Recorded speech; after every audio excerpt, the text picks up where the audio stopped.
Hey guys, আসসালামু আলাইকুম, welcome to new another blog video. আপনারা দেখছেন এখন এই গাড়িটি হচ্ছে ইন্ডিয়ার টপ নাম্বার 1 এবং সবচেয়ে বড় গাড়ি।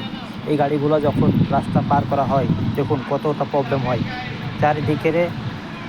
যখন দেখুন রোড ক্রসিং করার সময় কমসে কম এতে আপনার 5 থেকে 7টা লোক লাগে শুধু ট্রাফিক রোকানোর জন্য। আরও তো মনে করেন অনেক লোক থাকে এই গাড়িতে, মিনিমাম লোক আপনার 10 থেকে 15টা লোক লাগে।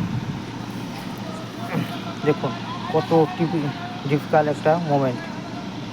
দেখুন কীভাবে গাড়িটি পার করা হয়। দেখুন দেখুন